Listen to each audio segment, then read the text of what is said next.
Do you have a sense of your karma? Any idea about your soul's destiny or your soul's contract? Today's episode gets into all of that in a way that you are going to be shocked how insightful and honestly helpful and actionable this kind of information is. Hi, my name is Andrea Miller. I am the host of Getting Open, and I am delighted to bring you today's show. We're talking soul contracts, we're talking karmic relationships, we're talking soulmates. But before we get into it, I want to ask just to pop your experience with a soulmate in the comments. Have you had a soulmate? Are you with your soulmate right now? Are you looking for a soulmate? Soulmate. Everybody seems to want a soulmate, and that can prove really elusive for so many people. So I'm curious, pop your thoughts, experiences into the comments, and let's get into it.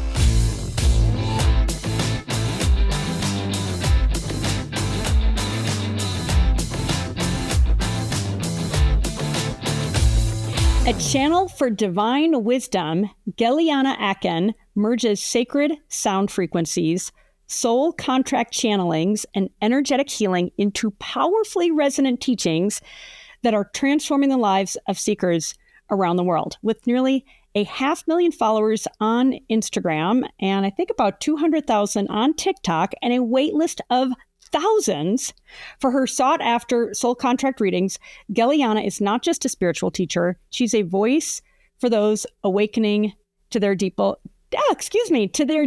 truth, deepest truth, I think. Gellyahnah, welcome to Getting Open. I'm so excited to speak with you today. Oh, it is absolutely my pleasure to be here, Andrea. All right, let's just jump right into soul contracts. Quite a few people probably aren't familiar with what that is. So will you describe what a soul contract is and why it's such a compelling opportunity to get into your deeper truth?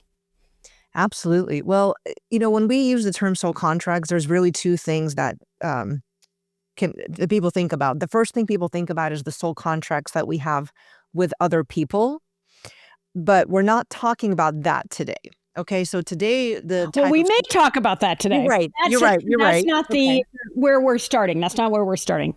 Correct. Yes. Thank you for saying that. We may actually talk about that. But the soul contracts that I specialize in tend to be the soul contracts that we have with our higher self. So this is a sacred divine promise that your soul is making before it reincarnates to Earth. And it essentially says, here is what I'm looking to experience. Here's what I'm looking to bring into this incarnation. Here's what I want to learn. Here's how I want to expand. Here's how I want to, all of that. That's essentially what the soul is taking on. And that's the soul contract that I look at when I'm working with my clients. And how do you do that? Oh, okay, we're going right into it. How do you? Yeah, let's set the foundation. Let's set the foundation. Beautiful. So the way that I do this is by decoding your birth name into sound frequencies. So sound is extremely powerful when it comes to creating our reality. And this is the example that I'll give my clients. Regardless of your background, we've all heard of the most traditional biblical story where in the beginning there's literally nothing until God starts to speak things into existence, right? And then in Hinduism, we have the Om, which is said to be the sound that created the entire universe. So, and there are many other examples of how sound really created our world. These are the two that most people have heard of. So again, what I'm doing is I'm taking your birth name, the full name, so first, middle, and last, if you have a middle name, and I'm literally converting that into sound frequencies. And then there's a method that I use, and based on this method, I'm able to see the karma you brought into this lifetime, your unique talents, goals, and ultimately, what is your soul's overarching purpose? Okay, so let me ask this. My name is Andrea Michelle Miller. And there are a handful of us out there. I always like to say I'm the original, the rest are imitators. Haha. Would every other Andrea Michelle Miller have the same karmic contract or same soul contract that I have then? You would be coming in with similar energies, yes, the same energies. But here's a few things we need to take into account. Okay, so first, I'm going to answer this question a few different ways. Okay. So you're Andrea Miller, wherever you're, actually I don't know where you're based, but let's say you live in New York. Okay. And then there's the other Andrea Miller lives in LA. So you two are coming in, and I've got your chart in front of me. Okay. So you're coming in to be this divine light, divine teacher, build the legacy, speak from truth. Like, this is part of what you're here to do. Well, the other Andrea Miller has a similar mission. Yes. Right. So another way to say this, if somebody's coming in to work with adopted kids and they live in New York, well, we need that person to do the same, somebody to do the same thing in LA or wherever they are around the world. You see what I'm saying? So yes, some souls will come in with the same mission. However, this doesn't mean you're going to have the same exact experiences growing up, because you're born to certain parents. The other Andrea Miller's born to different parents. Also, you have different astrological signs. You're going to have different birthdays. So that is going to play into it. Okay, and I was going to ask you that because I gave you my birth date and I gave you where I was born, which happened to be St. Paul, Minnesota. So it sounds like there is, in the name itself, some real frequencies there that connect us. And then there are these other layers that make each of our experiences unique. Correct. Yeah. And so just to clarify, you did give me that information, but I don't need that information. You gave me extra, which is totally fine. You know? Yeah. Okay. See, I'm trying to clarify for the audience. I don't work with where you're born, or I am literally only looking at your name. The reason I ask for the birth date is because it helps me understand what age cycle you're in, because I talk about age cycles a lot, right? I talk about the 35 to 42 and then 42 to 49. But that's like some of my most viral content is the age cycles, but it's not relevant to your actual chart that I put together, if that makes sense. Okay, I want to come back to age cycles. That's fascinating for a lot of people. So, okay, I'm gonna be a little tough right now, because there are going to be people who say, like, this is mumbo jumbo. I'm sure you've heard this, right? So for all you disbelievers out there, I always like to anticipate the objections. There are people that will say this is mumbo jumbo. There's, what is this? And let me just also add, there were a lot of people that thought the earth was flat, when it was proven to be round, right? So and some of those people still think the earth is flat. What do you say to those disbelievers? What kind of either evidence or what kind of, and maybe you don't care. Maybe you say, I don't care what you think, because step off. But I am curious, because some people are going to say, this is mumbo jumbo. Yeah. It's interesting. Do I get these people coming at me? I don't get too many, to be honest. They maybe in my got a strong energetic shield, Gellyahnah. Yeah. No, absolutely. And I am being so honest with you. Like, I could come up with an answer. But I really don't. Every so often I'll get somebody that sneaks into a comment or something, but as my daughter calls them, Mom, those are just trolls. I'm like, they are trolls, and we don't respond to trolls on the internet. So, but to honor the people that maybe that aren't connected to their own spirituality, they're on their journey. And here's the thing, Andrea, I would never convince, if somebody thinks it's a mumbo jumbo, I'm great. Like, you're allowed to think that. I would never want to try to convince anybody of anything not ready to hear. And those aren't my people. I'm not here to convince people. I'm here for the people that are actually seeking to understand the deeper truth of who they are, and the people that want answers. I'm here for them, and I'm very clear on that. And I think that's why I don't really come across the mumbo jumbo people too often. Yeah, no, and I can see that. I mean, it's amazing how, even in my experience, how as I've elevated my energy, how certain experiences just seem to filter out really naturally. Certain people seem to filter out naturally. And it's like, okay, and for those that show up, and there was something that came in today, and I was like, it was really critical of me. I was like, oh, snap, look at that. I'm not reacting. And by the way, the thing was like a little accurate. I was like, okay, yeah, I know that about myself. Something is coming into me that's reminding me, part of my soul's contract, probably, that is something I need to work on. It's amazing how I feel like how energetically, when you become if you will, more pure or more elevated and aligned, how that works. Yeah. Okay, so back to soul contracts. So when you do a soul contract reading for somebody, why don't you go into, if you don't mind, just a little more into karmic purpose and soul destiny. Let's just go a little bit deeper, and then I would love, really practically, like take just a few seconds to give that context. I would love practically to understand what typically people do with that information. Like, how is it actionable?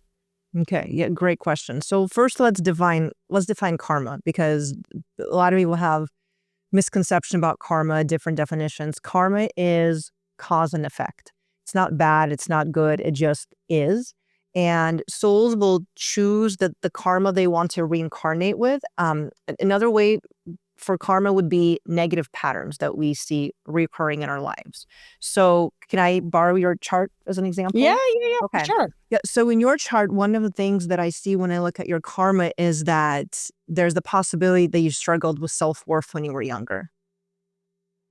Right. And so what is your soul wanting to do? Your soul isn't saying, oh, I'm going to go in this life and my whole life, I'm just going to have low self-worth and I'm going to put everybody before me. And no, the soul's saying, I really want to expand on this and I want to work through, I want to heal this.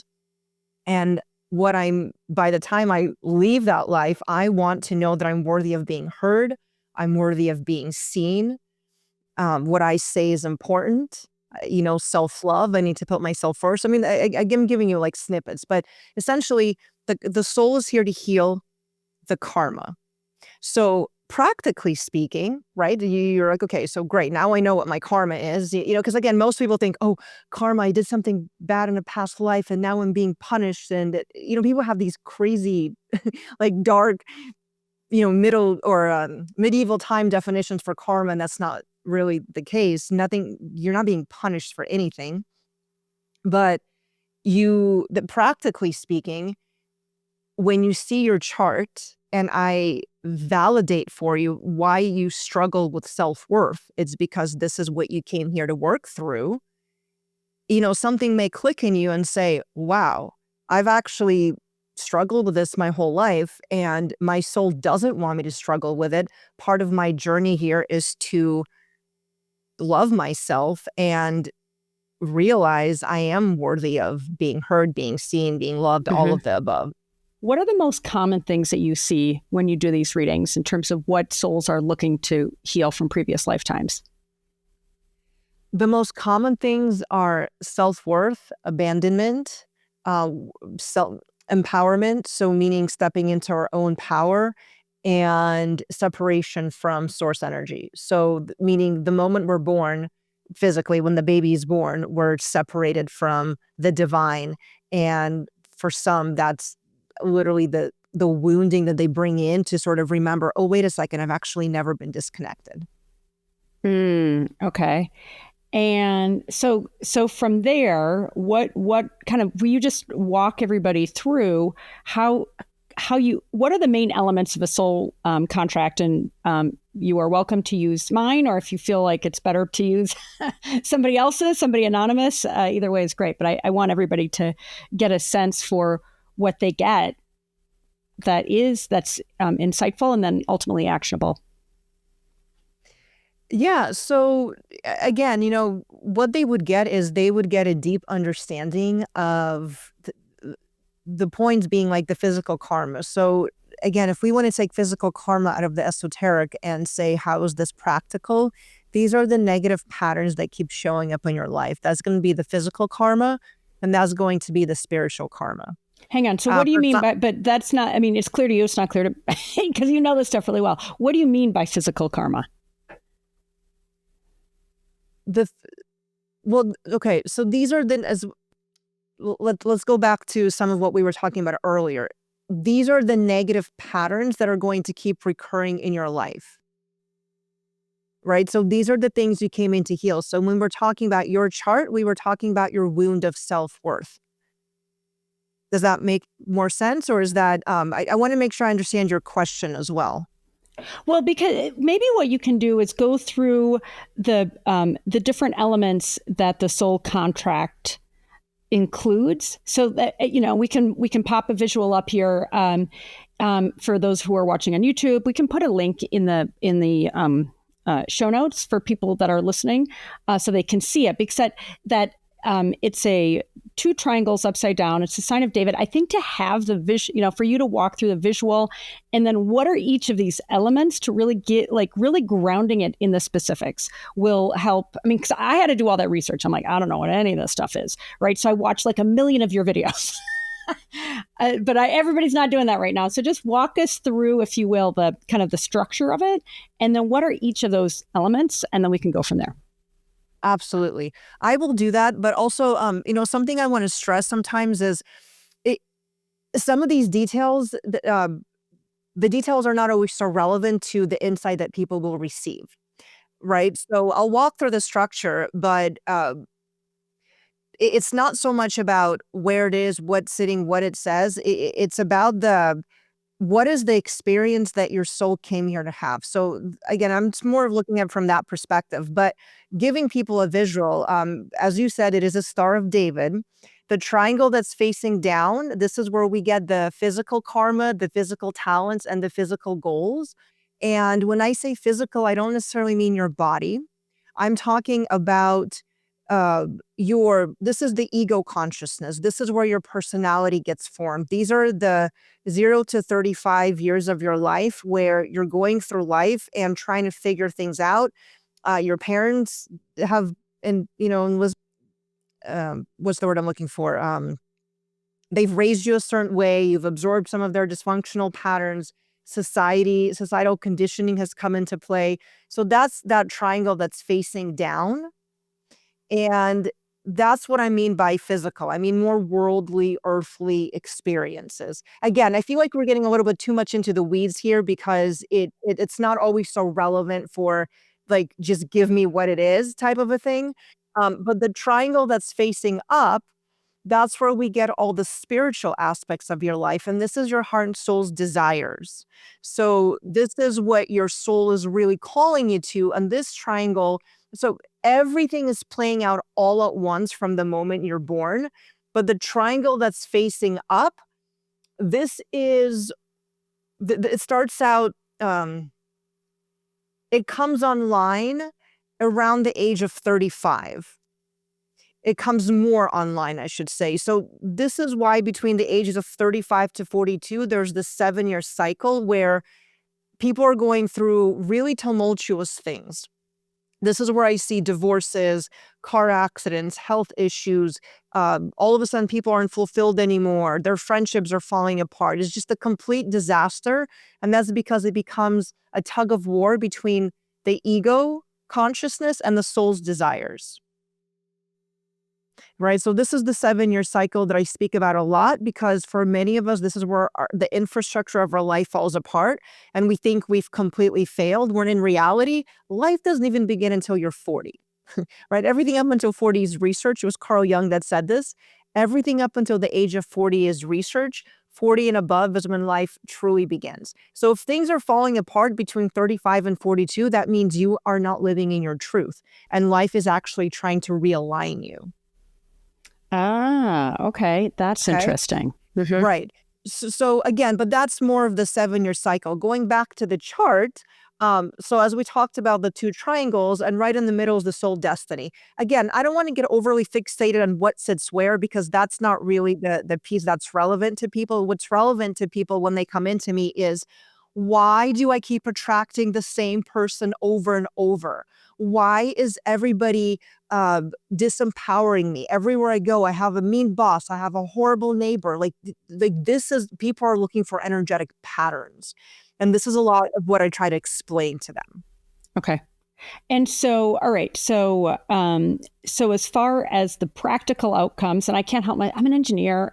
I get into okay, what's a physical goal and physical traits, and what does it all mean? So, so as far as, so we started what you described, my coming in with these worthiness wounds. What will people take away from, and in part it's helpful, a little bit okay, I knew that, but it's in a way, it's like, okay, that's validating, right? What would people, when you do these soul contracts, what mostly are people taking away from you? It Again, depends kind of on making where it they are. actionable. Yeah, no, for sure. It depends on where they are on their journey in life. Okay, so if you came to me, I don't know, 30 years ago when you were, in your 20s, and you said to me, I don't know where to go with my life. I would look at your chart and I would say, okay, you're somebody here, you're here to use your voice. You're a natural healer. You bring stability to people. You're a master builder. Like, you're here to build something massive. Right. And I would see that. And you, in your 20s, you may be like, okay, I don't know what you're talking about. I'm still struggling with like talking. I'm still shy, right? So I don't know how you were when you were younger, but I'm saying the negative aspects tend to play out louder when we're younger. So now that you've gone through your life journey, you're not in your 20s anymore. You've gone through something. So you getting your chart now for you would probably be a lot more validation than anything else. Where somebody whose life is falling apart, and this is what people come to me in particular when their life is falling apart. So 35 to 42, they're coming to me and they're saying, I'm no longer fulfilled in my marriage. I'm no longer fulfilled in my career. What is happening to me? So the actionable item becomes where they are in their life and where they want to go next, right? And for some people, the actionable item is healing because they're stuck in such childhood trauma, they're paralyzed. It's not about your purpose at this point, because if you can't heal your childhood trauma, you're not going to go build that legacy, right? So this is where everyone has a different actionable point. Well, I want to add how totally validating I found the soul contract that you prepared for me. Like I said, I watched a lot of videos to understand it, looking at the symbols and numbers. So thank you for that.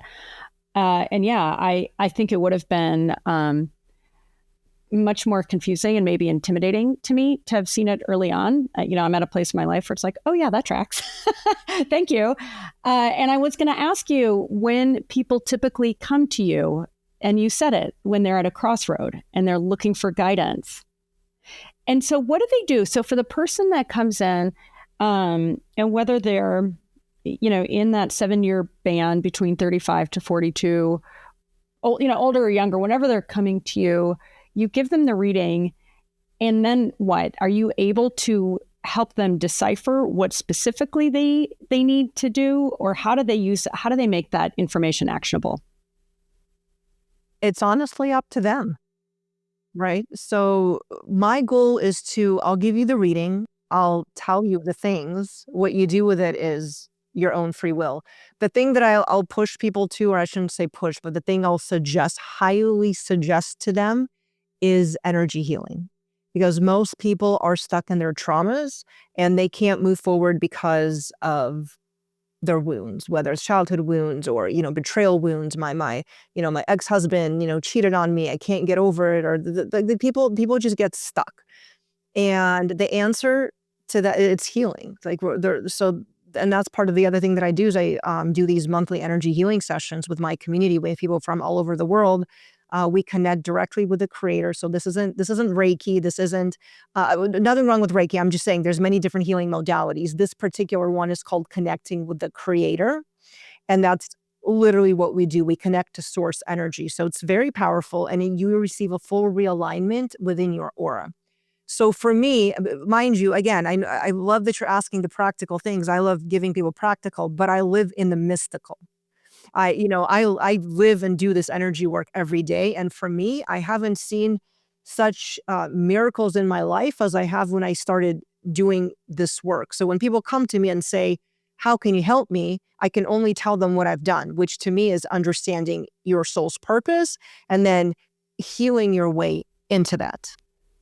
Okay. And by the way, to me, with the energy stuff, is extremely practical, right? And yes, it's mystical too. Like, to me, that's the beauty, and that's why I was excited to get you on the show, because I think of my own journey and so many people that I've seen that have been willing to embrace that have completely transformed their lives. And when I think about the soul contracts that you do, part of it is validation, right? In my case, it's like, great, I'm on the right track. I'm not making this up. I do have big ambitions. And this idea of, okay, where do I need to pay heed or be careful? Or in the case of people that are I've done a lot of my own healing, and of course, forever on a healing journey. So for you, when you talk about people that are in this, my great aunt Mary would always say, it's not a breakdown, it's a breakthrough, right? If you treat it like that. So you've got a long, just again, in the no pun intended, keeping this really practical. You've got a long wait list for doing the actual soul contract readings. Is there, for somebody listening right now, for a ton of people listening now who are like, guys, whether you're in that breakdown mode, whether you're you want to achieve your highest potential, wherever you are on your journey, your soul contract can help you, right? And so, Gellyahnah, my question for you is, how would you guide people if and how long is your wait list? Help. What is that? I mean, we keep talking about actionability. How can people take advantage of your skills if your wait list is super long? Or maybe you're like, hey, it's long, but it's 6 months and, come back in April or whatever. No, absolutely. Wonderful question. So here's the thing. There's three ways I'm going to answer this. Number one is I have the digital soul contract reading, which is what you received, right? And that's where you sent me your information. I put together your chart. I emailed it to you. And you were able to go through the videos, right? In the video. And it's videos, and it's also, there's written explanations within there. So I don't know if you saw that, but it literally, yeah. So like, for instance, you have a 12-3 physical karma. So you would just click on the 12-3 physical karma tab, and there's the video that explains it, and then there's written explanation. So this is more of like a do-it-yourself, and it's like you said, there's a lot of. I mean, you can go as deep into it as you want, and some people do it in one sitting. Some people come back to it. Some people do it and then come back to it in 3 years and email me and say, "Wow, like now that it's been 3 years, I see so much more in it." Right? So it's lifetime access. I don't take it away from you. That's the digital soul contract reading. If you're somebody who's like, I have no interest in watching videos or reading, I need somebody to give it to me. I have 2 people on my team, 2 readers that are mentored by me, and they have availability. You could schedule with them and get a reading done. Okay. Oh, cool. Yeah. Yeah. So that's a possibility. And then if you, if you want to take your chances with my wait list, you're welcome to do that, because even though it's a very large wait list, there's about 6,000 people on it now. But when I open up my calendar, I do it monthly. I give, everybody a heads up, and it doesn't matter if you signed on last month or a year ago. If you're by your computer when it's open and you click the button and you get on, then you get on. Oh, amazing. Okay. So we will provide links to your site. And by the way, remind me, is it soulcontracts_25, where people can find you on Instagram as well? No, Instagram, it's soul_contracts_practitioner. Oh, okay. Got it. All right. So we're going to make sure everybody who's watching this amazing episode or listening can find you and take advantage of this. So let's go back. I want to just spend another quick second on the 7-year cycle. So you talked about 35 to 42, and I think you'd mentioned 42 to 49 is the other big one. So how do those differ? Well, 35 to 42, everything's falling apart. And 42 to 49 is the soul embodiment cycle, where you're really meant to be stepping deeper into your soul's purpose.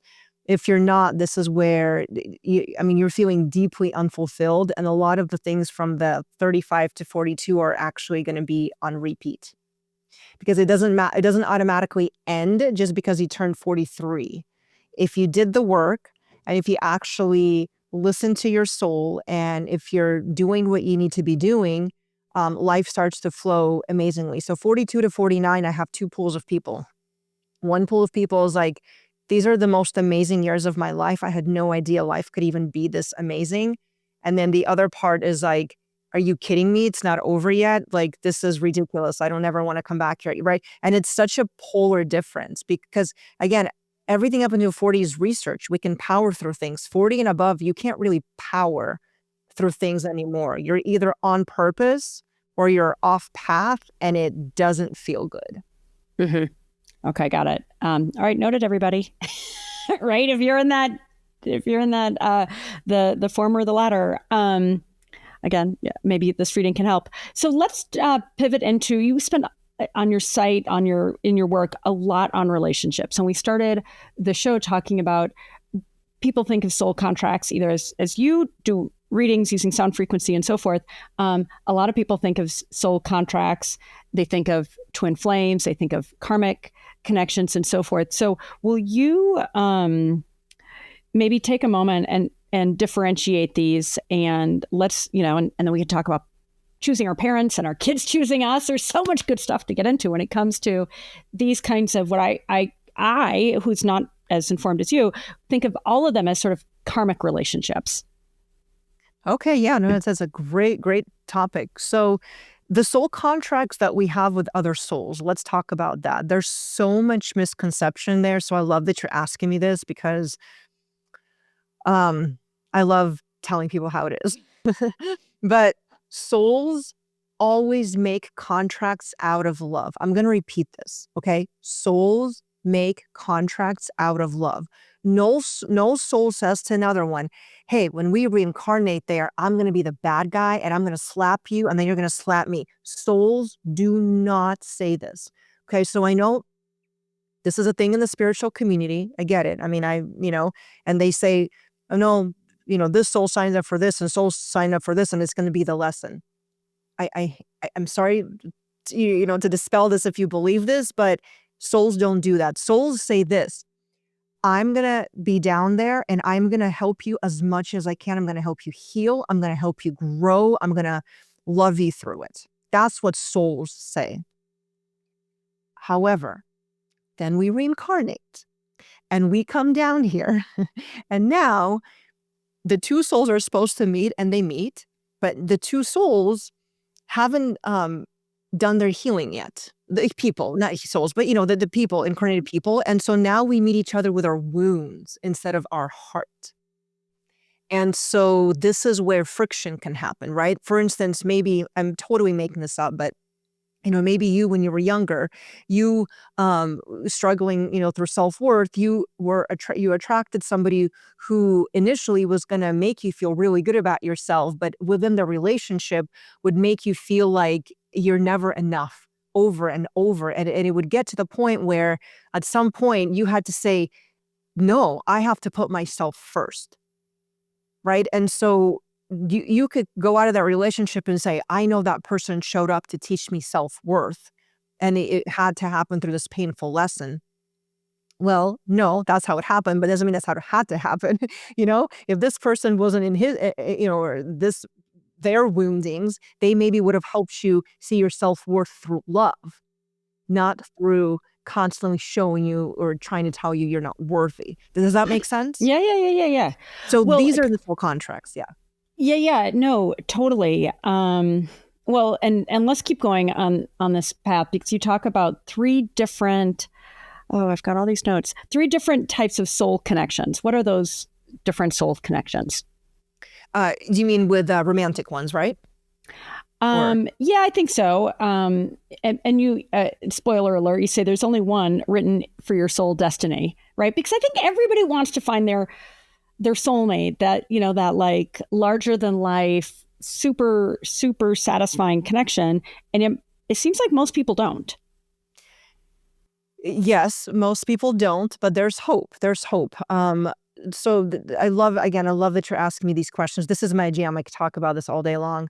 So yes, there are 3 types of soul connections. And just to explain to everybody where I get this information from, this is channeled information. My best friend, my soul sister, she channels the creator directly. And we sat down, we went to Sedona for 2 weeks. Like, this is a few years ago. We got this amazing Airbnb by the creek and we channeled for 2 weeks, all day, every day, to get information about soulmates, because we're putting together a course. So we taught this course a few years ago, but just to let everybody know, this is where this information is coming from. We sat there and channeled it. And Creator came through and told us about these particular connections. The first one, the words were connection of false attachment. And this is essentially what we call karmic relationships. We, as in, people here on earth nowadays, we're calling it karmic relationships.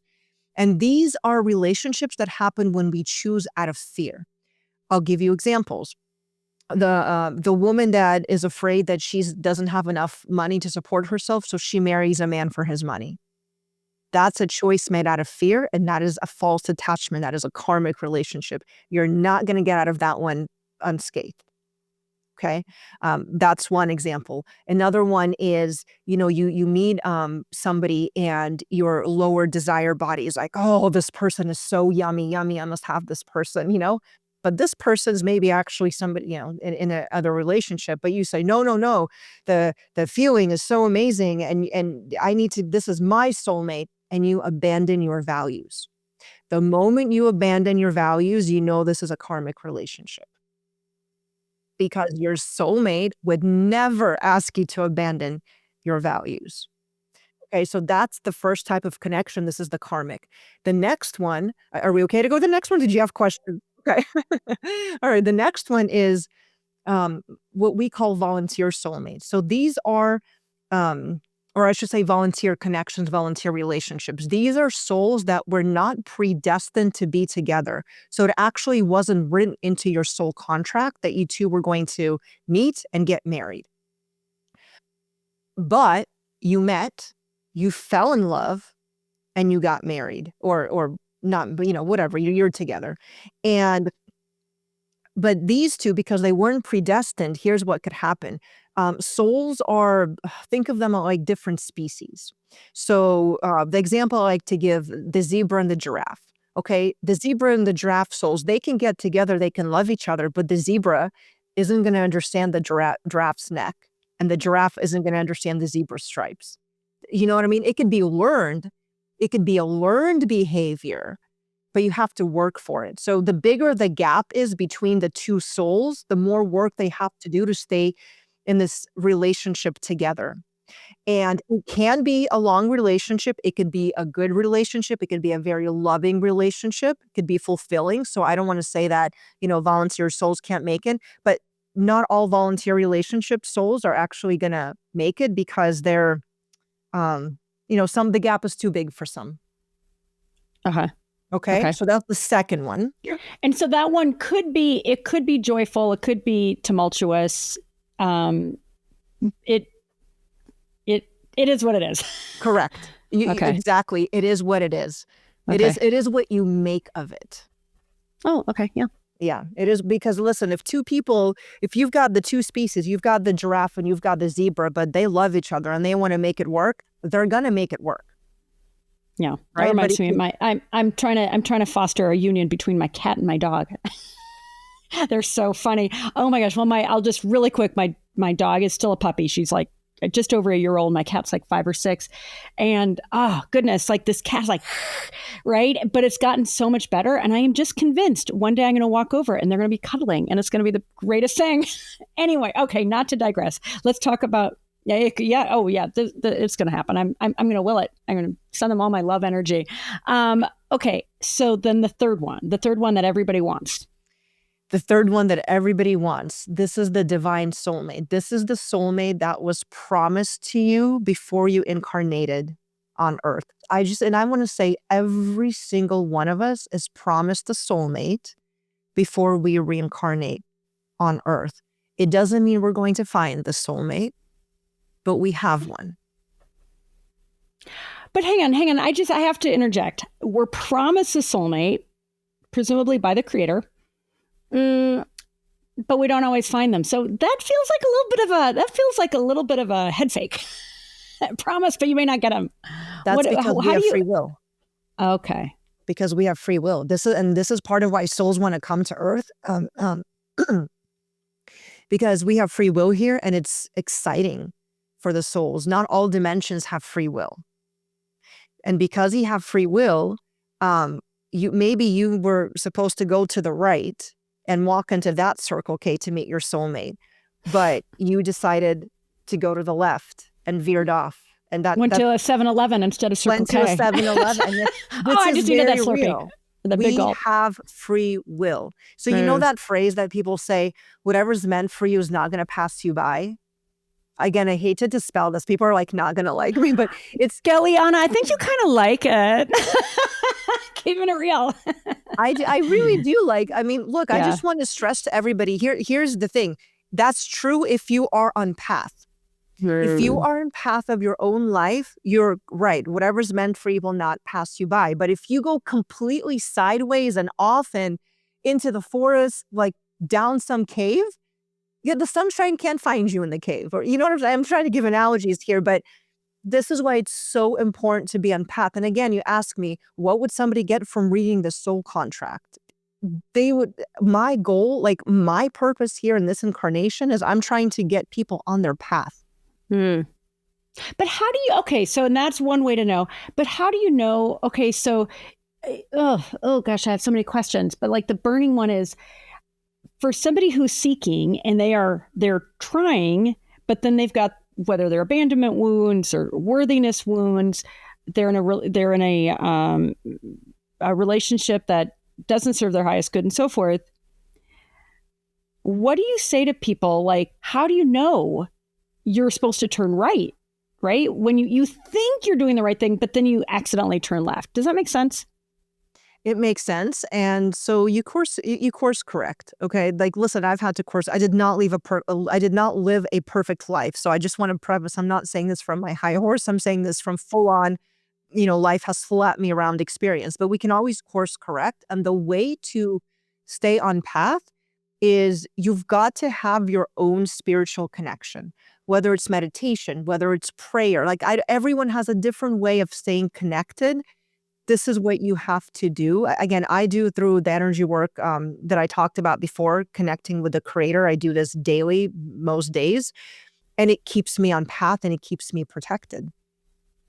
And how do you do that? Just, can you walk us through an exercise for people to I will either stay explain it. Okay. Yes, I will explain it. Wonderful question. I wanted to say one thing before I forget, because I get asked this a lot. People say to me, well, I believe in the creator, or I carry the creator in my heart.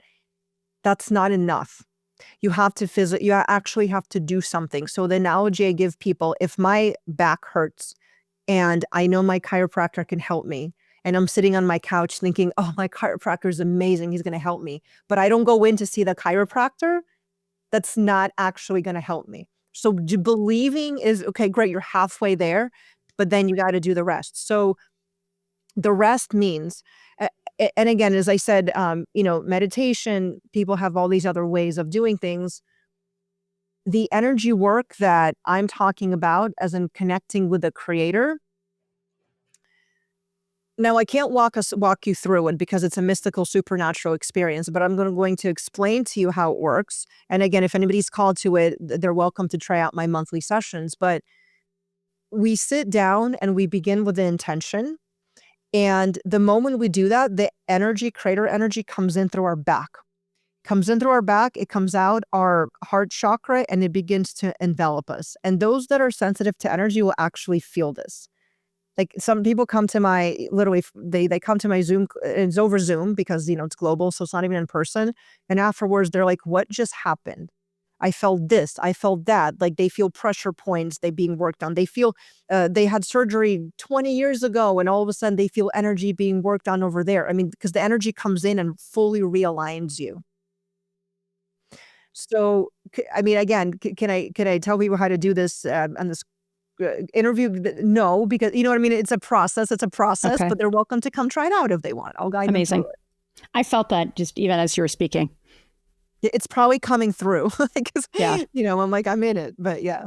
And for people who are doing prayer, meditation, those common spiritual practices as a way to really connect with their creator will help people go right, go to the Circle K. Absolutely. versus yes, because when you're divinely connected and in tune, you're guided, and you know how to listen to your intuition. Mm-hmm. Yeah, and that's a practice. Okay, so a couple more questions on soulmates, because I know everybody wants to learn from you. You say that your soulmate arrives when you no longer need them to complete you. That's like great news and terrible news at the same time. What do you mean by that? What do I mean by that? So you're okay. I'm going to use clients as examples. Okay. I'll have clients that come into me and they're like, I'm so tired. I am so tired of life. I can't do anything. Where's my soulmate?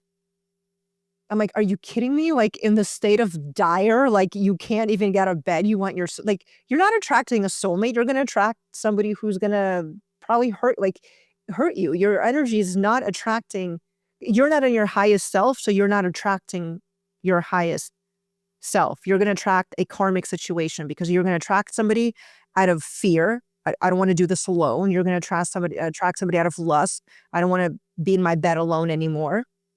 Right? This is that false attachment, the karmic connection. So you're going to attract the best person for you when you are on path. And people that are on path and they feel fulfilled. And when you feel fulfilled, you're not sitting here thinking, where's my soulmate? Where's my soulmate? Where's my soul? I mean, I want to say, ask any fulfilled person if they're sitting there tweedling their thumb saying, I want to meet my soulmate. And they'll probably say, no, I don't know. I haven't asked everybody. But the people around me, the ones that are fulfilled, and women, mainly it's women, none of us are sitting here thinking, it's more of like, it's going to happen when it's going to happen. And at the moment, there's actually no time for it. So, it can't even happen right now. And again, so this is where divine timing comes in. The creator's not going to send you your person before it's time. Well, and let me ask you this. So back to that divine soulmate, and you describe it as it's like this experience of home.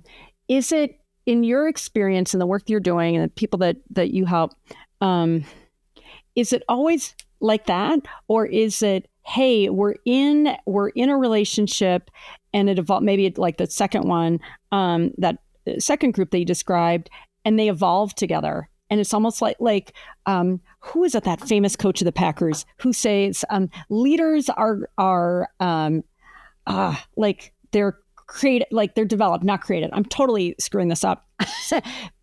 Can you create a soulmate, or is it just like it just happens? No, you can absolutely create a soulmate. Okay. But again, this is these are the volunteer souls. So 2 souls can volunteer to be each other's soulmates in a lifetime. So absolutely. And you can manifest those. You cannot manifest your divine soulmate. Your divine soulmate was already promised to you. Your divine soulmate, energetically, the way it works, we're going to get really deep now. Okay, so stay with me. Energetically, the way it works is when you're born, you carry a part of your divine soulmate's energy in your being, and they carry your energy in their being. Because you're cut from the same cloth with the same soul. So, okay, I'm going to diverge just for 1 second, but you know how they talk about twin flames? And I personally am not crazy about that term because there are 20 different definitions for twins. So it's like, what does this even really mean? And I don't like how people use it. They use it to justify pain. I don't like that either. So I don't use that term. But what Creator has said to us in the channeling, he said, divine soulmates are twin of the soul, meaning because we're made from the same fabric, right? So this is a horse and a horse, a zebra and a zebra, right? Like literally the same. And they're deep inside you. And so they're concealed. Their energy is concealed. And the way to sort of what you want to do is you want to bring the energy out and begin unifying with your divine soulmate. Now, I know I'm using these terms for like, what is she talking about?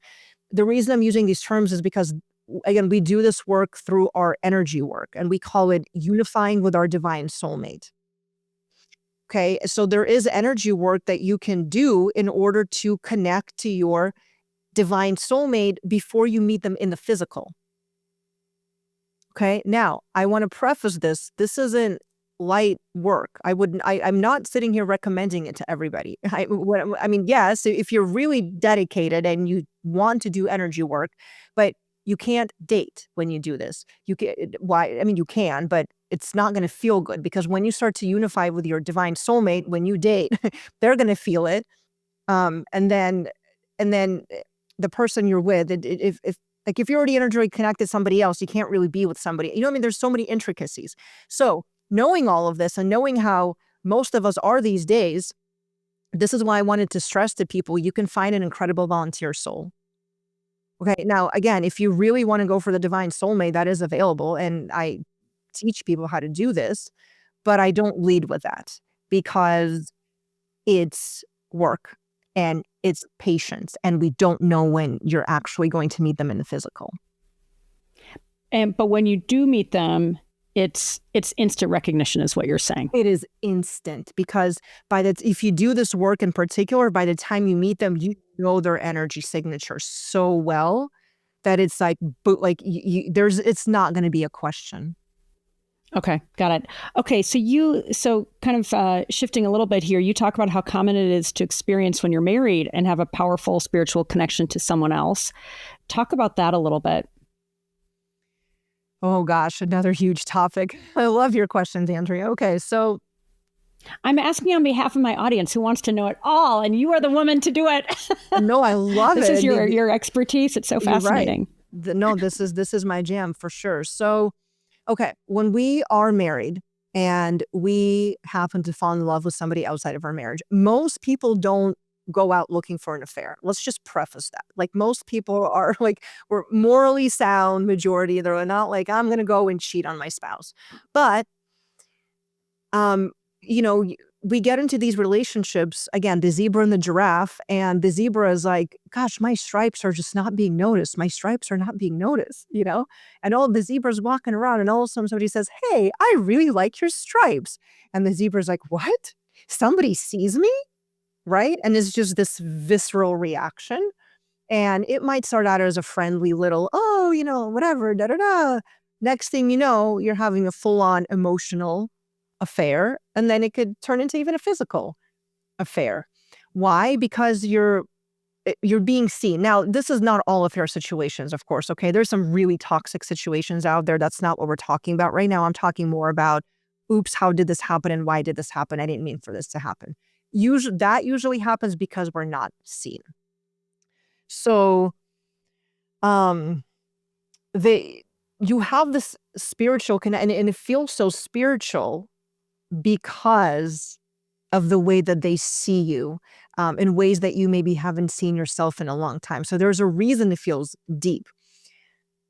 What I stress to people all the time is this causes people confusion. They think, is this my soulmate?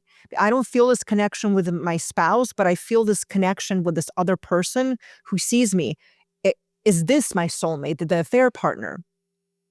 And I want to remind them, people come into our life for reasons. Usually when these people come into our life, they're really more there to remind you of what you're missing in yourself.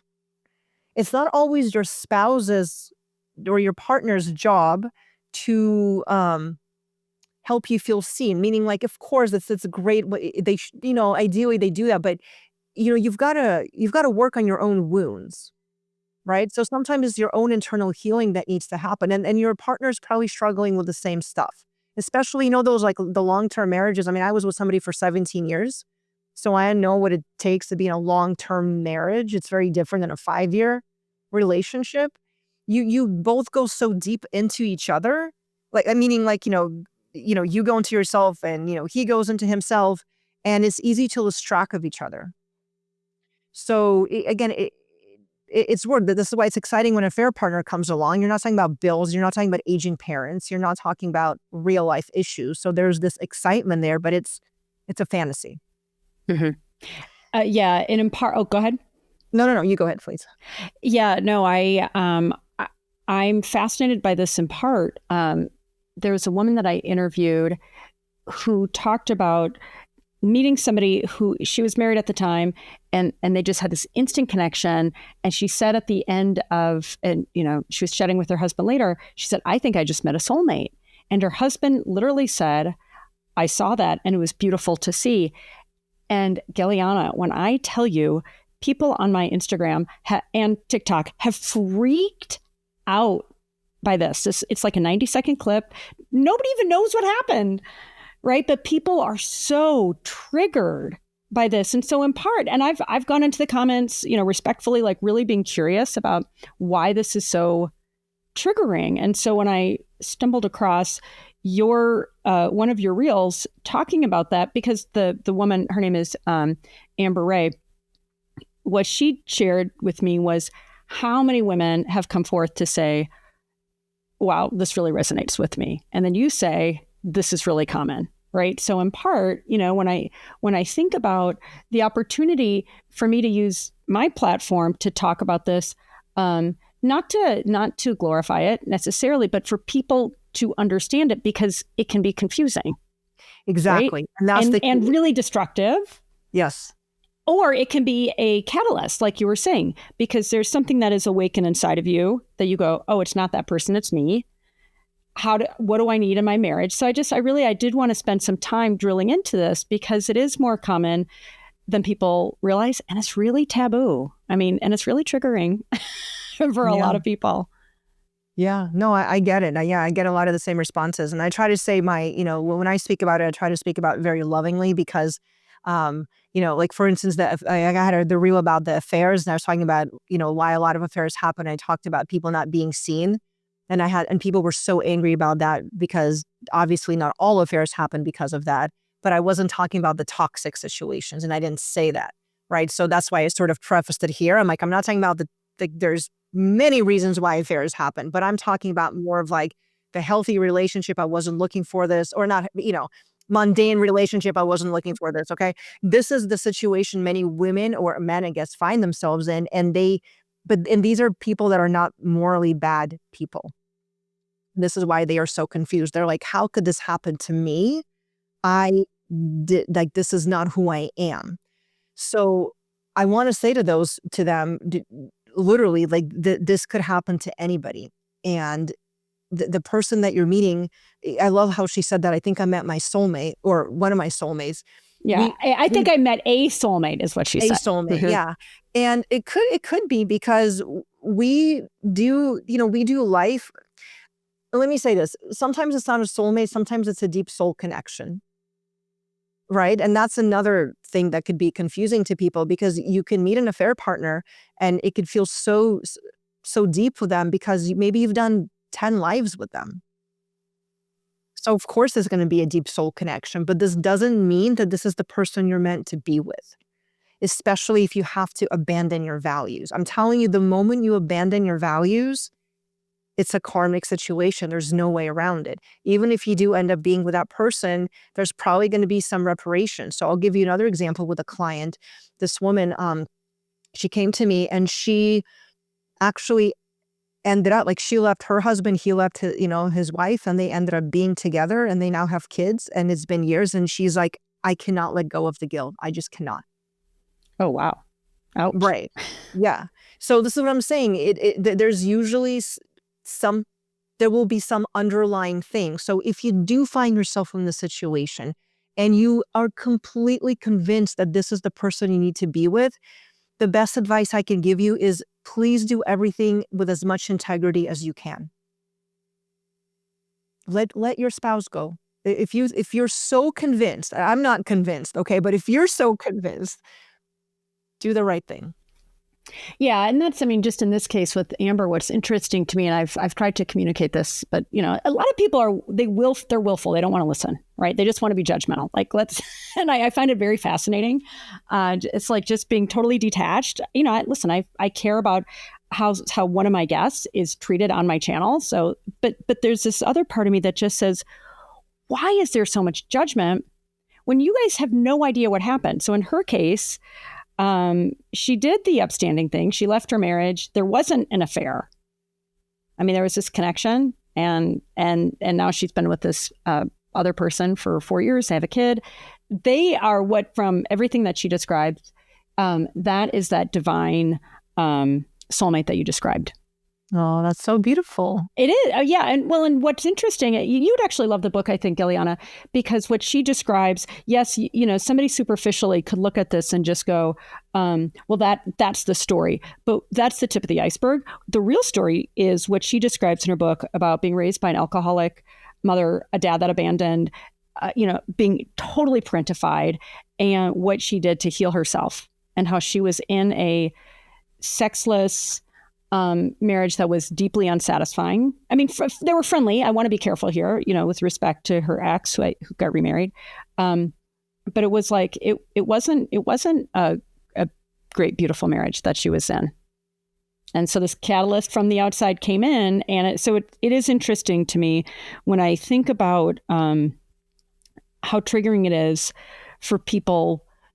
It's hard to understand if it's they see it as immoral. And your point's a good one, right? Like, don't abandon your values, right? And and at the same time, it's okay to the extent that if you're in that kind of volunteer, you call it volunteer soulmate, volunteer relationship. Volunteer relationship, yeah. It in those cases, like you say, when you're not looking for it and it comes to you, it raises a lot of questions.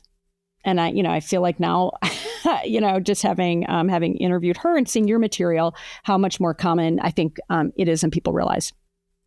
Absolutely. Yeah. And it's okay to ask these questions, and it's okay for these people to come into our life and mirror to us what we might be missing. And again, for some people, they're going to actually be able to take that into, like, start bringing what they need into their marriage, and it can actually help their marriage.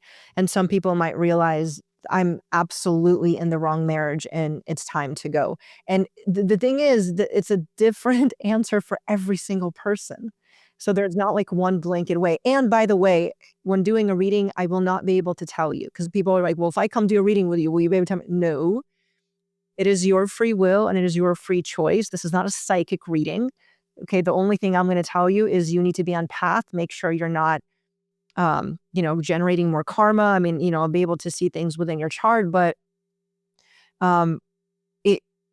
if you're finding yourself in this situation, it's okay. Like, I want to say this is normal. I don't want to say this is normal, but it happens to so many people. Maybe it's natural. Natural, right? Yeah, it's right. natural. There you go. Yeah. Well, yeah, totally. And I want to rewind to what you were saying before. It's about being seen. And I think for a lot of women in particular, that's an inside job. And that, that outside catalyst coming in, and somebody on your Instagram, I think it was a guy who just talked about how this person came in and it was wonderful. And what it taught him or her, doesn't even matter, was that feeling of being seen and adored. It's like it ignited the spark in him. And he's like, okay, and that relationship ended, and now I have the spark. Right. And so when I think about what you're saying about being seen, if you're not being seen in a relationship, how that could be a massive opportunity for healing in the relationship and healing you as an individual. Right. So part of me goes like, oh, it can be, as natural as it is, very disruptive and very cathartic. But yes, you got to proceed with caution and care. Yeah, absolutely. All right, so let's pivot. Last section. We've talked a lot about those important relationships, soulmates, and so forth. You talk a lot about how we choose our parents and how our kids choose us. Talk to me about that. How does that work?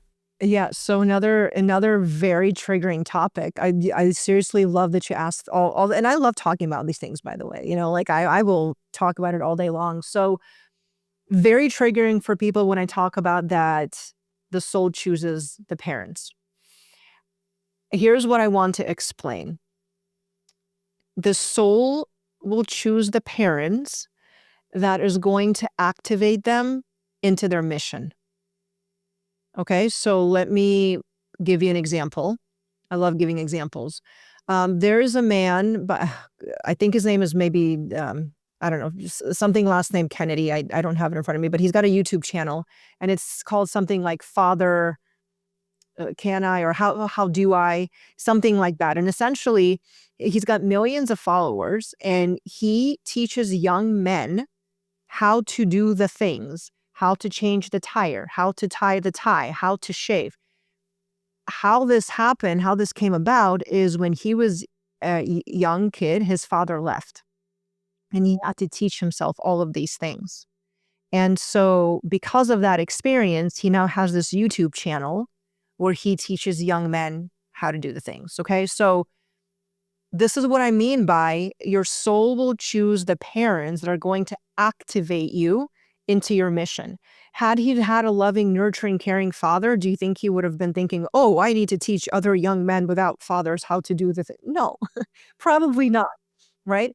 Or the people that have a soft spot for fostering children because they grew up in the system. You know what I mean? Like most people, again, most people aren't thinking, oh, I need to stop my life now and figure out how to foster children. Like we get activated into our mission based on what our experience was with our parents in many ways.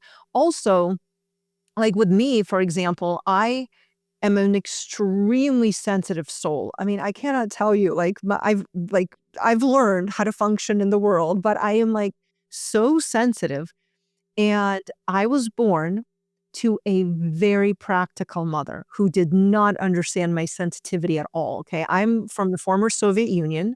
I was born in Moldova. So if anybody knows how, Russian mothers, they're very Soviet Union. Like there's no room for emotions or Hardcore, feelings. babe. I mean, it's like next level hardcore, It's right? next level hardcore. And so here I am, this sweet soul being born to this mother who is like, thought, my emotions and sensitivity were a complete weakness. We have a very loving relationship now, also to preface, but why would I have chosen as her mother, chosen her as my mother?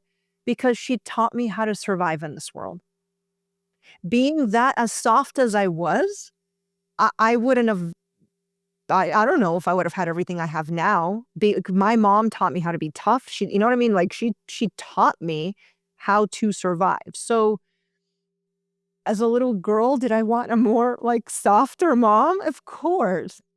But in retrospect, I'm like, that's not what my soul needed. I'm soft, I'm warm, I'm fuzzy, I'm all the things. I didn't have the structure per se, right? I needed that from her. So this is what I mean by souls will choose the parents that will activate them. Now, I know your next question, and I know what the audience wants to know. But why would I choose to be born to abusive parents, right? Because there's a difference between tough mom and abuse. Very big difference, okay? The soul doesn't necessarily choose, the soul doesn't always know they're going to get it like a really bad abuse because we have free will is what I'm trying to say. So maybe the soul knows, okay, this family is going to be tougher. I need to come in here because of XYZ, but this is going to be sort of a tougher path. And they get down here and the mom and dad go completely sideways. Remember I talked about free will and going off path? They go completely off path and now it's a full-on abuse situation. So no, the soul didn't necessarily 100%. I mean, they knew it was a possibility. The souls always see possibilities. And the other thing is everything is happening at once. Right? This whole time construct, this is a human thing.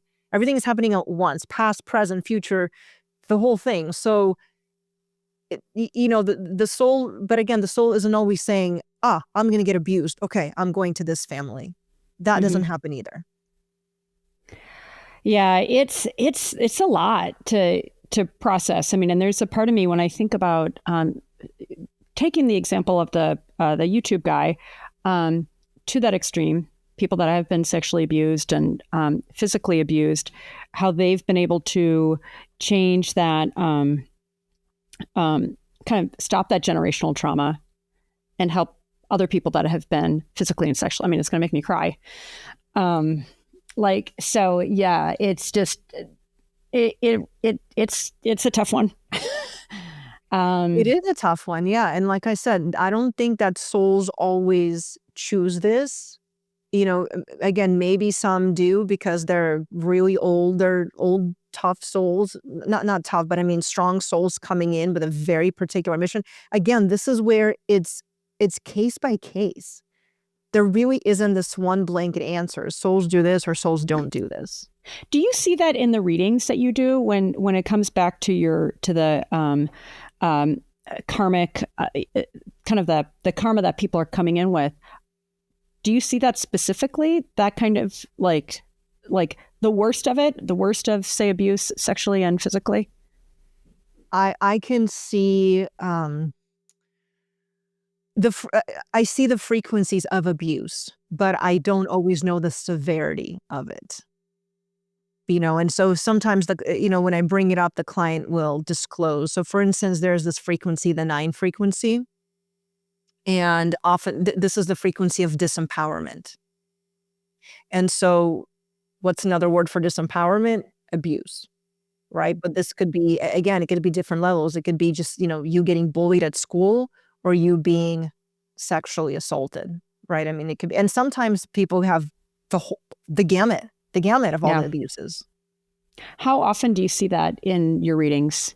I mean, you were talking about like worthiness wounds as a big as a common factor. How often do you see that kind of childhood abuse? Well, I see the wound of disempowerment often. That was one of the ones I mentioned. I do see it often. Again, it doesn't always mean severe abuse, but what it's telling me that this person's here to learn how to step into their power.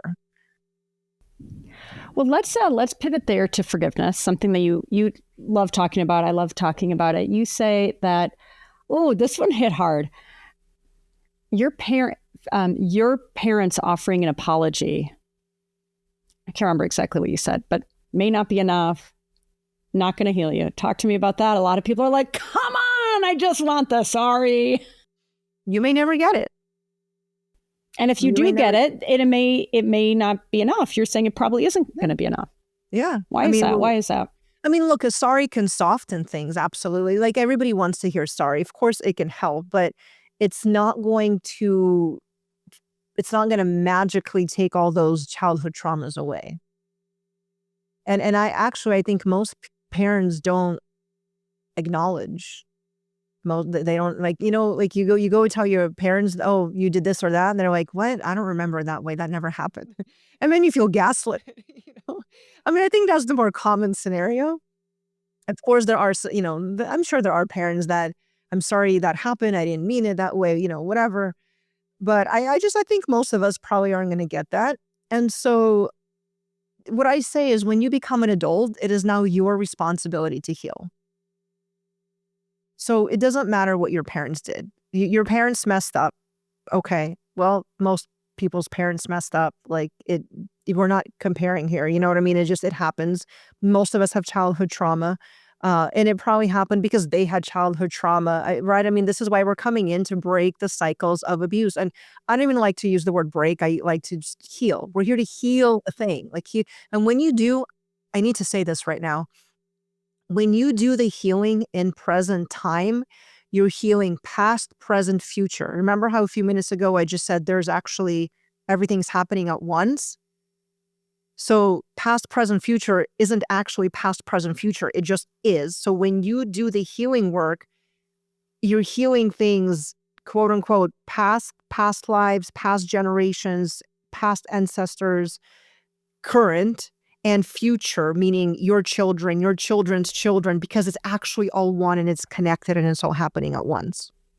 This is my ultimate favorite topic right now. So you just made me, your eyes were closed. I'm like over here spazzing out. And I know, it was good. It's good. So will you talk a little bit about that? Because it resonates so deeply with me. And I'm going to say, because I talk about my parents, my life quite a bit on this show. I've come a million miles with both of my parents. And honestly, it set me free.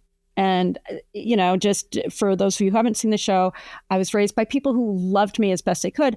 My mom was an alcoholic, dad, a workaholic, and just like they were doing the best they could.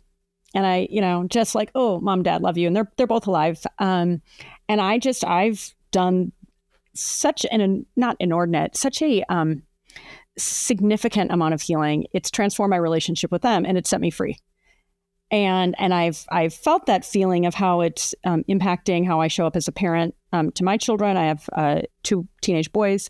It's changed my relationship with my husband.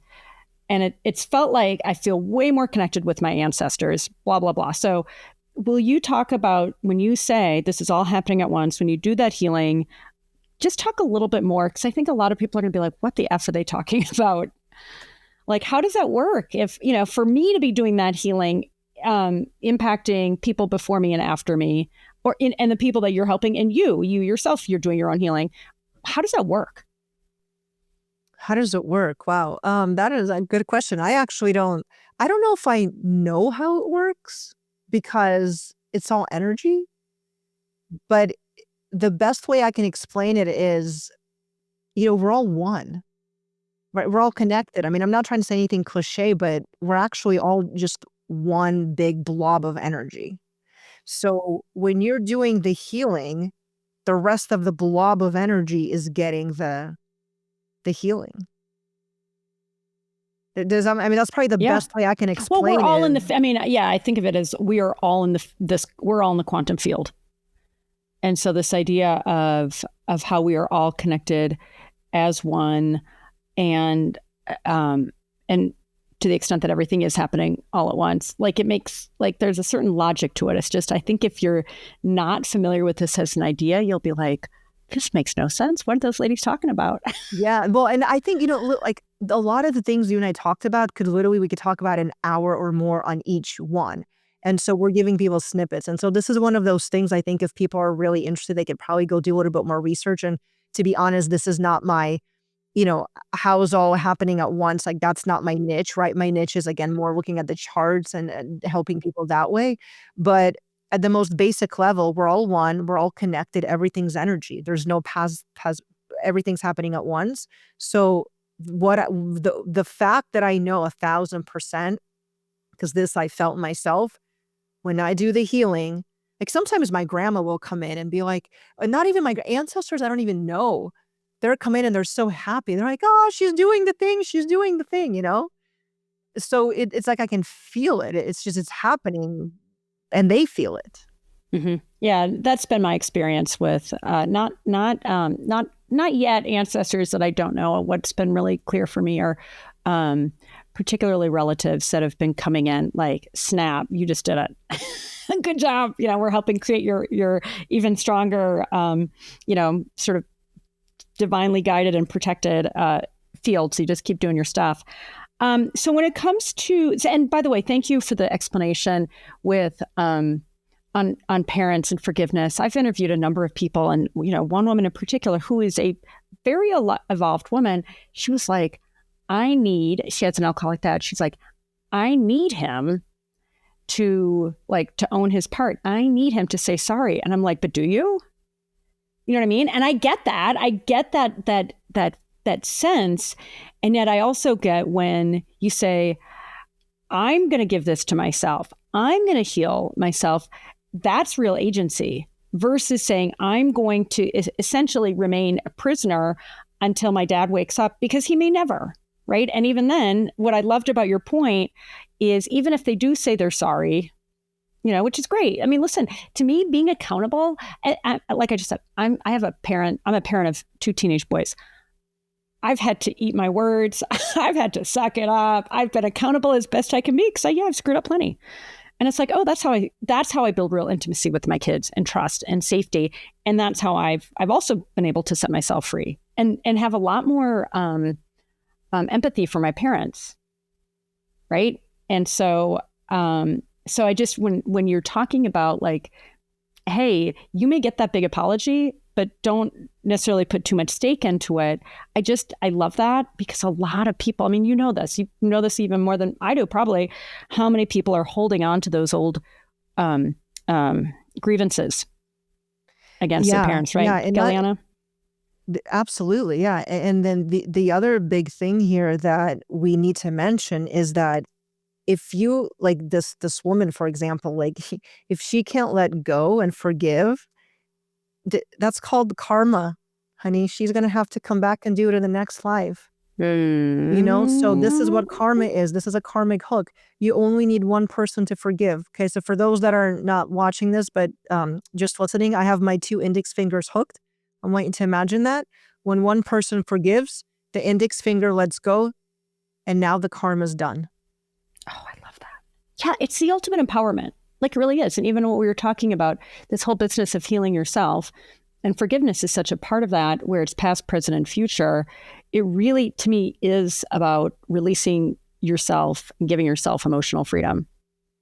And I think you also talk about, I trolled you a little bit. I love it. In a good way. You talk about how when we have those grievances and those attachments to our parents or other caregivers, what that does to our existing relationship. So you're paying, like, to me, you paid twice. Like, you paid when you were little and they messed up, and now you're still paying. It's like, do you want to keep paying? You know what I mean? Yeah. I know it, but everybody needs to hear it differently. And I tell you, whenever I post a reel about forgiveness, I always get people coming at me saying, this is such BS. You don't have to forgive anybody ever. Like, people will say that. And I'm like, good luck with that. I mean, Yeah, that's a choice. and you have free will, and you absolutely don't have to. Gellyahnah, it's more of that mumbo jumbo forgiveness. Right. Like, what a Exactly. concept. But it's interesting. And it reminds me of even the thing that I was talking about a little while ago with Amber, just how people come in with these comments, and they are so like, I mean, I'm just going to say wounded people, right? Because they're so like, somebody said, well, we're entitled to our opinions. And I'm like, sister, this isn't, yes, you're entitled to your opinion, but it goes so beyond an opinion when it is so emotionally saturated, where you feel like you need to, verbally vomit on somebody you don't even know, right? And then, maybe it's not that bad with the forgiveness thing, but for people to come in, like, it's a trigger. You're saying, hey, forgiveness, it's a good idea. And they're like, step off. Like, right, okay. Right. Like, well, and let me guess you're not ready for that message. For sure. No, absolutely. I just want to say this. There are some things that are unforgivable. Like, when people, like the sexual abuse, the trafficking. I mean, that's just to name a few. There could be so many things that are unforgivable. And I do want to address that, because you can't just one day wake up and say, okay, now I want to forgive them. I mean, you could even wake up and say that, but you may not be able to let go. For the really heavy instances like this is where we need to lean in on the creator, because some of this is too deep and too painful for us to be able to move with our conscious mind. And for me, I've had to go through that. There's levels of forgiveness that I've attained that I didn't think was possible. But once I started doing the energy healing work, the way it's, and I've been doing it now for like 4 solid years, like day in and day out. So a while now. And it's moved mountains. Yeah, I mean, I think I've cleared years and years of karma, just because I'm literally sitting in it, and just the forgiveness and the unhooking and all of that. So again, I just want to say, some things, even if you want to forgive with your head, are going to be difficult to forgive with your heart. And this is where you need to lean in on the divine somehow. Amen to that. And thanks. I don't know as much about your background. So good for you for doing that work. But it's interesting. I mean, just staying in that moment for a moment, some things are unforgivable.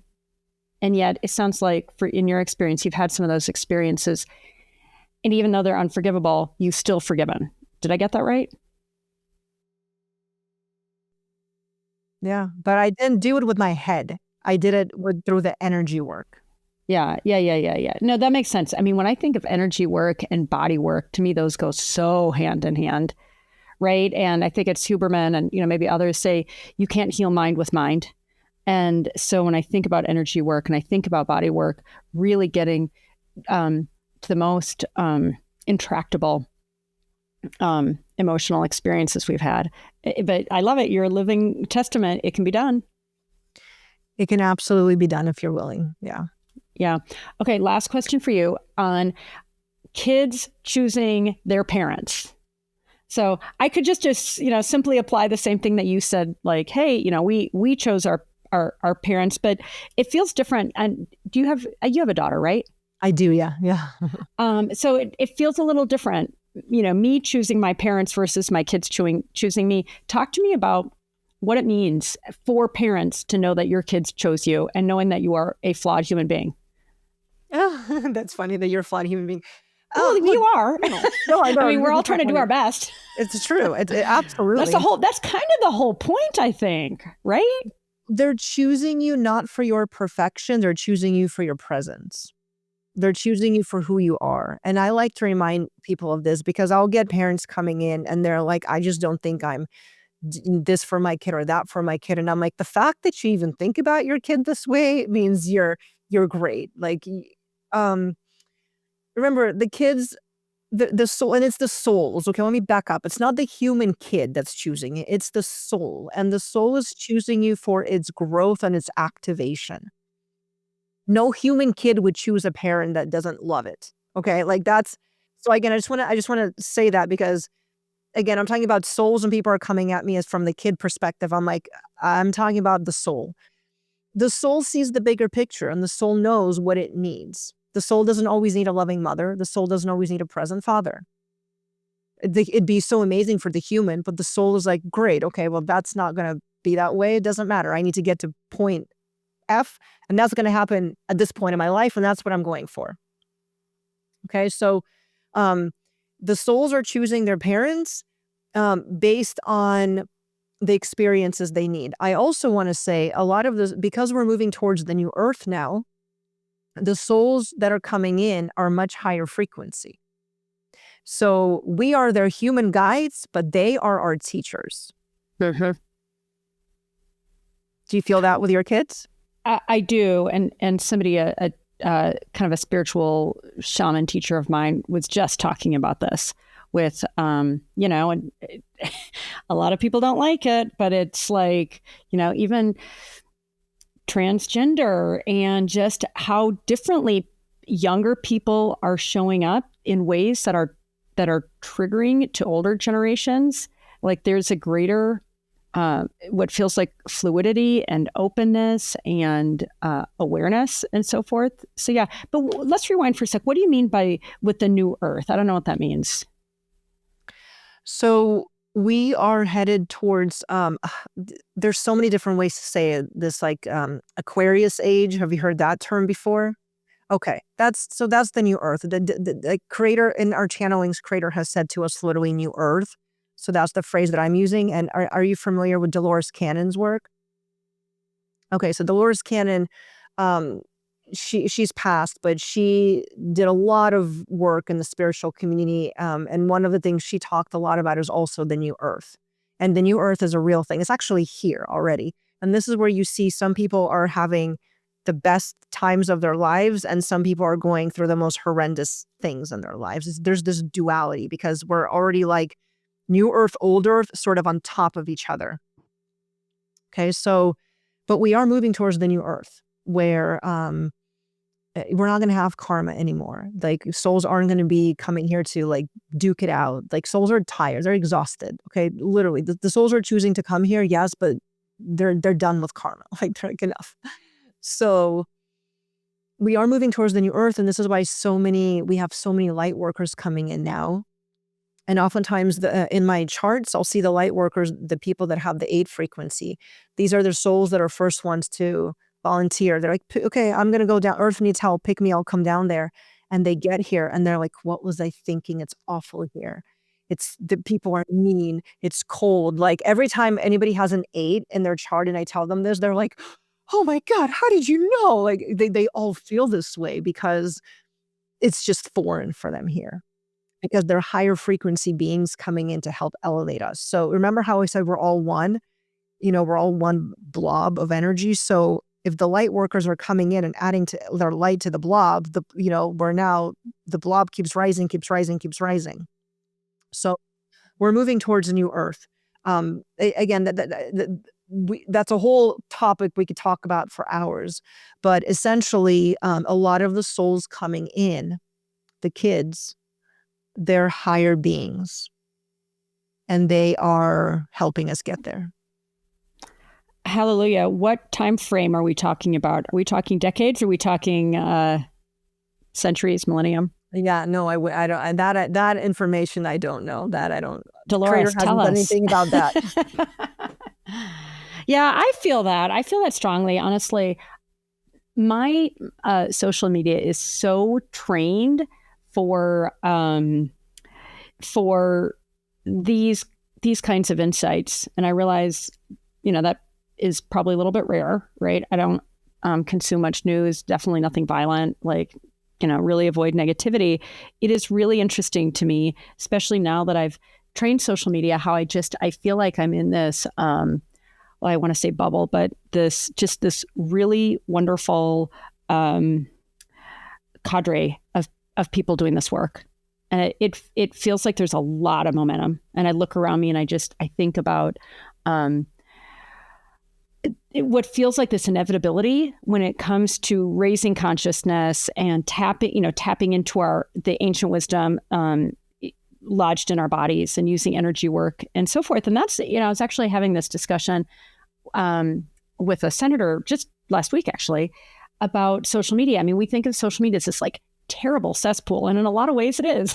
And yet I think about like these people that are trolls coming on your site or my site, and it's like, maybe, just maybe, if I ask you with real curiosity without judging you, maybe I'll open up just getting that one neuron to fire for them to go, yeah, why am I trolling this person? You know what I mean? And I think it's been like this amazing, genuinely massive way. I mean, there are over 1 billion people on social media, for people that are like you, like doing this work, and, myself too, to find each other. And you know what I mean? Like, you're not doing this on NBC or CNN, when I think about like the traditional media channels, like there's a part of me that says, for as bad as social media has been in ways, and how, and what's underpinning social media. I mean, yeah, it's people and AI, right? How they're the For You pages and so forth are trained. I mean, that's all AI. So I'm a perennial optimist, I admit it. But I do feel heartened that there is a critical mass of people. When we talk New Earth, it strikes me that there's a critical mass of people that are able to find and reflect each other and then share that message because of social media. Because that's not happening with a newspaper. You know what I mean? It's not happening in ways that it couldn't have happened even 10 years ago. Like nobody, when did people get smartphones? Well, I guess it was 2010, 2011, 15 years ago. So, okay, well, I think that's a good heartening note to end on. Gellyahnah, you're amazing. I'm going to give you the last word. We've covered a lot of ground. So if you just want to say, that's good, we're done. If there's any last thing you want to add, the floor is yours. Oh, no, thank you. This was such a wonderful conversation. I think if there's anything for me to add is just to remind people that their soul always knows the way. Like the soul doesn't ever forget, and the soul is never lost. So if your human feels off path and your human is lost, just tune into your soul, because the soul will remind you. Oh, yes. I love that. I feel that. Thank you, Gellyahnah. I really appreciate our conversation today and all the important work you do. Thank you. Oh, what a beautiful way to end that episode with Gellyahnah. I hope you guys felt that as strongly as I did. And as always, if you are not following the show or subscribed, please do so. My team and I bring this to you with our full hearts and souls each and every week, and I don't want you to miss an episode. With that, thanks for tuning in, and we'll see you next time on Getting Open.